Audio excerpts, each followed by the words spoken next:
happened kind of quietly, but criminal justice reform is a thing now. No, it's not just Colin Kaepernick going around the country educating kids about how they do not have to talk to cops, how they have rights, how cops are their enemies. And it's not even just Van Jones, that guy on CNN that's telling people that black people are relentless victims of relentless white racism all the time, everywhere. That explains everything. No, there's lots of Republicans on this bandwagon too, even in the White House. Jared Kushner, the president's son, he's the one leading the charge for criminal justice reform, which at the base of it says this: black people are relentless victims of relentless white racism all the time, everywhere. That explains everything. That's why there's so many black people getting arrested. That's why there's so many black people getting convicted. That's why there's so many black people ending up in prison. That's why there's so many black people staying too long in prison. And once they get out of prison, they go back too quickly. Criminal justice reform is going to change all that by arresting fewer black people, sending them to jail and prison for shorter periods of time, and that will straighten everything out. But one of the things the people, well, the biggest thing the people, the only thing the people behind criminal justice reform don't come to terms with, just cannot come to terms with, is this level of black violence and criminality so wildly out of proportion. It gets to a point where you can't blame the cops forever for this level of black crime and violence that we see every day, over and over and over and over and over. Like these two stories. I mean, are these two stories outliers, or do they represent what we know to be true in many, many places around this country? Montgomery County cop hailed a hero tonight over what happened last night. One key here, he patrols with his windows rolled down and his ears on high alert. And so tonight a woman is alive and well because of it. Fox 29's Don Timothy's live at the Lower Chichester Police Department. Picks up the story from there. Don.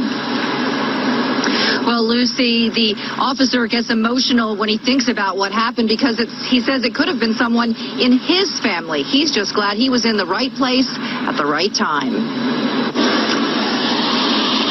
And as I pulled out of the parking lot, that's when I heard like a faint scream. And the screams kept getting louder and louder as Officer Tim McBride got closer to the intersection of Ridge and Market in Lower Chichester. It was about 12:30 last Thursday night. McBride on routine patrol, quickly determining the commotion was coming from Stella's Cleaners. The door was open, and when I entered, it's something I always remember until I retire. McBride says a man, now identified as 56-year-old Richard Simmons, was behind the counter on top of a woman who was screaming for her life. She was very scared. She said that I thought he was going to kill me. Exact words, she said, I thought he was going to kill me. McBride says he drew his weapon, ordering Simmons to stop and get on the ground, but says the suspect started coming towards him. That's when McBride says he put his gun in his holster and tased Simmons, who fell to the ground as backup arrived. If I wasn't there, I think we might be talking about a sexual assault or, God forbid, a homicide. Chief Thomas Gaspari says it is one of the best pieces of police work he's seen in his 16 years here. The hairs on the back of my neck actually stood up when I thought what could have happened and the quick actions that he took. McBride, who always rides with his windows down, says he's just glad he heard the 46-year-old woman's screams and arrived in time. Of course, people are calling me a hero. I'm just out there doing the job and protecting the community. That's all I want to do. Now, the suspect was arrested just 2 days before this on robbery charges in Delaware. Police say he is a career criminal with a 62-page rap sheet and arrests in Pennsylvania, Delaware, New Jersey, and Maryland. He's being held tonight on $500,000 bail. Breaking news for you tonight. Kansas City police are asking people in the community to stay inside, all because an accused murderer is on the run. This is 35-year-old Isaac Fisher. KCPD says he's responsible for a shooting spree that killed 3 people. My recommendation would be to shelter in place, but the reality is Mr. Fisher have already demonstrated his disregard for life, and so caution is what I would encourage. Police are actively looking for Fisher right now. They believe he shot and killed people in both Kansas City and Raytown. 41 Action News reporter Nick Starling is joining us live from South Patrol with the latest. Nick, what have you learned? KCPD says Isaac Fisher is the one who went around the metro today, killing 3 people, shooting 2 others, including a child. Now, we'll put his picture on the screen for you so you can get a good look at him right there. This is the man police say is very dangerous right now. Police don't want you to go up to him, confront him. They say to be vigilant until he is caught. This is the man Kansas City police say committed 3 murders on a rainy Sunday morning. 35-year-old Isaac Fisher, about 6 feet tall, 200 pounds. Police say he started his killing rampage shortly after 9:15 at a house on 90th in Kentucky.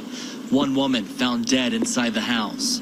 Then police say he moved to Raytown and killed a man around 9:40 in the morning at this house at 57th and Elm Avenue. Police found 3 people shot, 1 adult dead, another adult and a child rushed to the hospital with gunshot wounds. Nearby neighbors frightened. I heard 8 or 9 really loud explosions, basically. I knew it was gunfire right away. But according to police, Fisher wasn't done. He went back into Kansas City at 112th and Eastern and killed another man. Police piecing together the string of murders and are confident Fisher is the man behind all of them. Okay, here's a story out of Rochester. Interesting enough on its own terms. Guy with a long record, back in his hometown, shooting up the town. He gets shot and killed. That's interesting enough to include in this. But wait till you hear the money shot, wait till you learn about his record. Wait till you learn about his mom at the very end of this story. Tonight, the search for answers after a massive manhunt. Rochester police say a man tried to kill his entire family. 3 people were shot, 1 of them killed.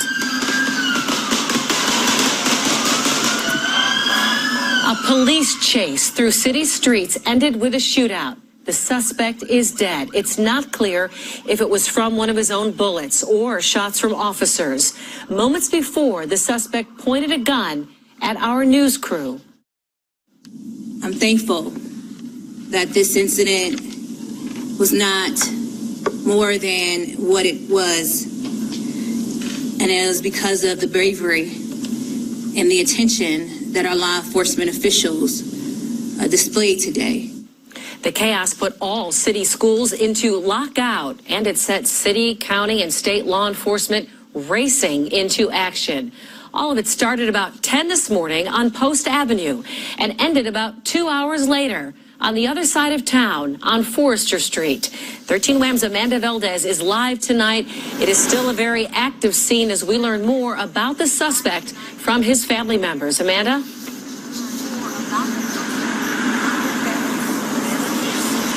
Jenny, there are still a few officers that remain here behind me on Francis Street. You can see the street remains blocked off as police try to comb the area, searching for evidence to piece together what happened earlier today. Now, we did speak to Terrell Blake's aunt, and she says she is praying for everyone involved in today's shootings.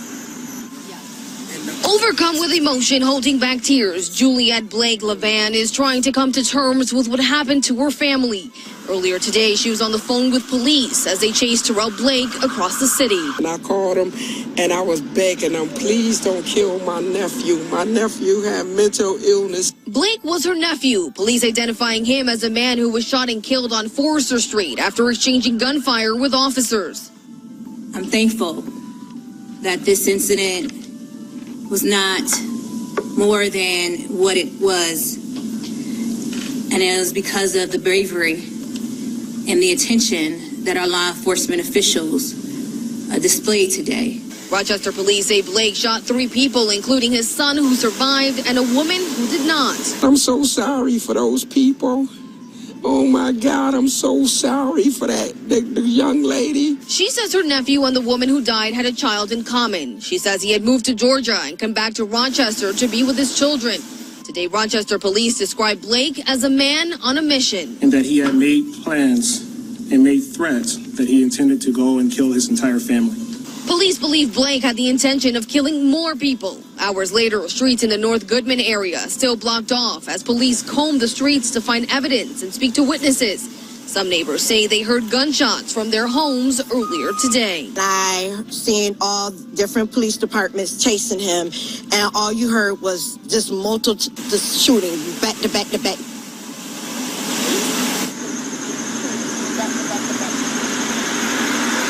And Blake's aunt tells me he was a month shy of his 40th birthday. Rochester police say they are still working to find a motive behind today's shootings. For now, we're live in Rochester. Amanda Valdez, 13 Wham News at 10 on Fox Rochester. And the suspect, Terrell Blake, has been in the news before. In 2002, we interviewed Blake after he was shot inside a corner grocery store in Rochester. And Blake's mother, Joy Powell, is a longtime anti-violence activist who is now serving time for burglary and assault charges. So we don't have any answers from the people who talk about criminal justice reform for what we see here. We see a guy with a 62-page rap sheet coming up from the great state of Delaware to wreak some criminal havoc right across the border in a nice part of Pennsylvania. We see a guy in a place that used to be one of the great industrial giants in our entire country, where IBM, Xerox, Rochester, New York. This was the Silicon Valley before the Silicon Valley. Now it's just kind of a rotting hulk of its former self. Lots of black violence, lots of black criminality, lots of people shrugging their shoulders going, well, I can't figure out what's going on other than, well, we probably arrest too many black people. And so let's see if we can figure out how to fix that. That's criminal justice reform. That's a new word for the greatest lie of our generation, the greatest hoax of our lifetimes, the myth of black victimization. Keep an eye out for it. Keep an ear out for it. You'll see it every day. And if you say something about it, well, that's going to get a lot of black kids angry.